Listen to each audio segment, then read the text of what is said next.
Mr. Zuckerberg, I'm the largest user of Facebook in all the EU institutions in terms of followers, in terms of engagement, so I'm your best client here in the room. I've no idea of the value of that, but I'm pleased to see you, as I hope you are me. The one slight problem I have, and I'm watching very carefully the testimony that you gave on Capitol Hill.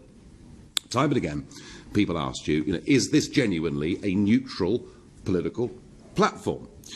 And you come up with the same line again and again. It's well crafted. You say that Facebook is a platform for all ideas. Now, historically, of course, it's true that through Facebook and other forms of social media, there is no way that Brexit or Trump or the Italian elections could ever possibly have happened. It was social media that allowed people to get round the back of mainstream media. Now, perhaps you're horrified by this creation of yours and what it's led to. I don't know. But what is absolutely true is that since January of this year, you've changed your modus operandi, you've changed your algorithms, and it has led directly to a very substantial drop in views and engagements for those that have got right of centre political opinions. The facts are very clear. Just look at President Trump's numbers on a much smaller scale. Look at mine. Look at thousands of other Conservative commentators. And on average, we're down about 25% over the course of this year. And, that's happening on a platform for all ideas. I'm not talking here, Mr. Zuckerberg, about extremism. I'm not talking about encouraging violence. I'm not talking about hatred of anybody. I'm talking about people who have majority mainstream opinions, and frankly, I feel they are being willfully discriminated against. What interests me is who decides what is acceptable?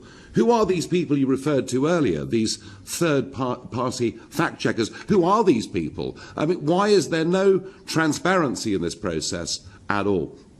I'm not generally somebody that calls for legislation on the international stage, but I'm beginning to wonder whether we need a social media Bill of Rights to basically protect free speech. And I'm asking you today very, very clearly that would you accept that today Facebook is not a platform for all ideas that is operated impartially? Let me see if there's anything else that is important to touch on. There were a couple of questions about political bias that I want to touch on, because I think that this is a very important topic. As a couple of you mentioned, we are committed to being a platform for all ideas. That means that we want to make it so that people can come to our service and share any idea across the political spectrum. It's very important to me that we're a service that allows for a wide variety of political discourse. We view that as a big part of our responsibility, and I can commit to you here today that we have never and will not make decisions about what content is allowed or how we do ranking on the basis of a political orientation. So that's an important philosophical point for me that I'm proud to be able to commit to. There was a specific point around distribution and reduction of seeing people's content, and on that, what I'd just say is we've made a number of changes this year to make sure that we're showing people's friends and family and community content more than public content in general. So a lot of the feedback that we've heard from people is that they come to Facebook because they want to stay connected to people. We've also done a lot of well-being research. This wasn't a topic that came up today, but we're very focused on making sure that people's use of technology is good for people's well-being and is not taking away from it in some way.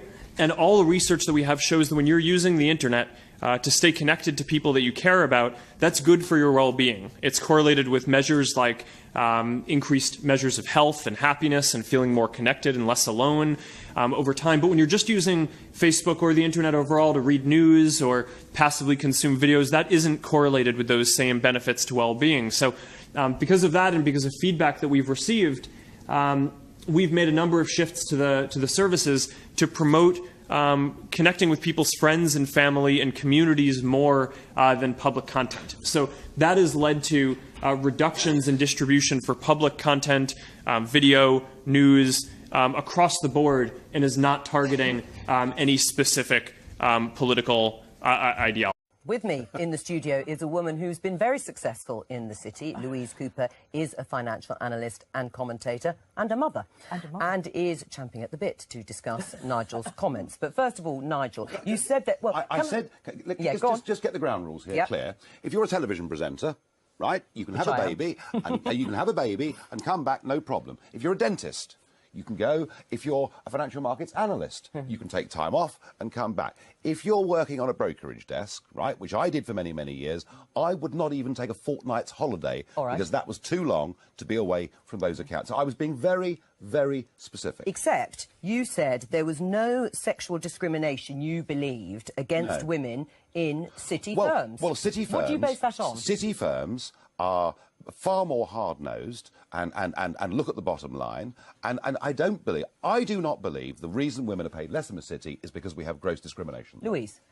You know, I try hard not to lose my temper on air, and I really try hard not to insult people on air. Don't hold back. But I'm sorry, Mr. Farage, for you, I'm going to make an exception. Because what you are saying is laughable. Is it? You are talking out of your bottom. So why are women paid less, Let Louise put the case. And for all the working mothers out there who are battling day to day, and I know lots of them in the city, but not just in the city, but elsewhere as well, who are discriminated against, who are paid less than their male colleagues, who are looked over for promotion, I say on behalf of them, shame on you. And I say double shame on you because you actually have daughters. What kind of example are you setting to your daughters by saying what you said? So are you saying that the banks and brokerage houses in the City of London are openly and clearly discriminating against women today?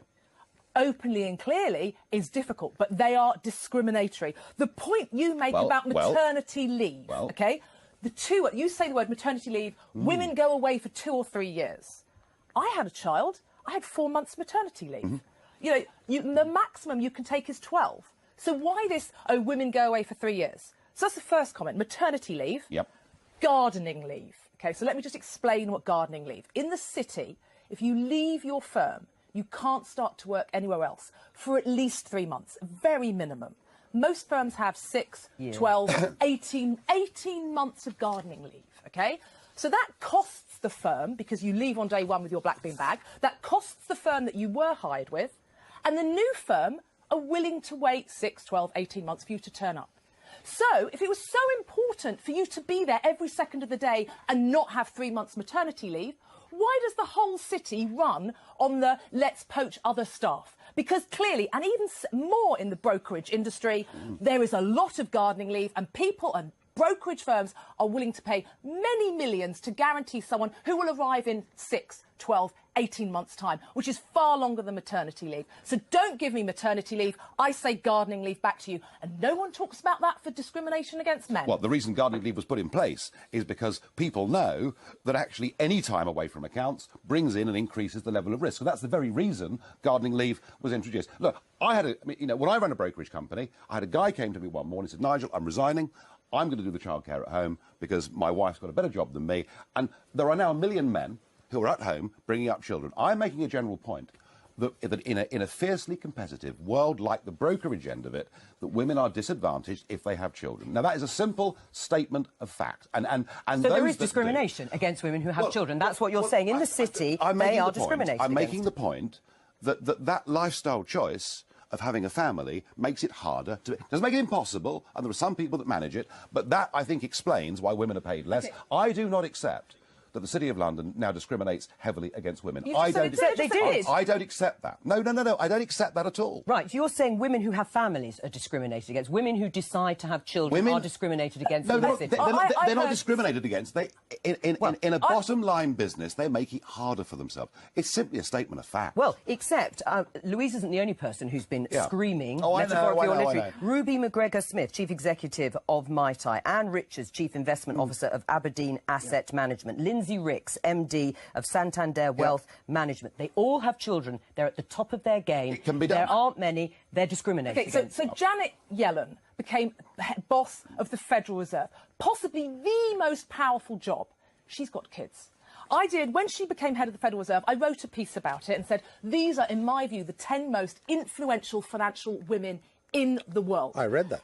8 of them have kids. It is laughable. You know, that one of them is the head of one of the most successful hedge fund businesses in the world. Hedge funds do their, spend 20 hours a day at work. One was private equity. One was, Reinhardt and Rogoff. One of those women. Christine Lagarde. Christine Lagarde at the IMF. It is laughable that because a person has a wound, they can't do a job. Less to their We have to companies? make a decision here, don't we? Women are paid 30% less than men in the city. Why is that? And I'm suggesting it's because they make different lifestyle choices. And whilst there are some women who want to have families... Is that right, though, Nigel? Is that right? Yes. It may not be right. It may not be right, but it is the way the world is. A lot of women, some women are happy to have a family and a big job, but it's a hell of a difficult thing for them to do. So if I'm wrong, then we do have gross discrimination in the city. I have an alternative view of the reason why women are paid 30% less in the city is because you play deliberately to all the sexist,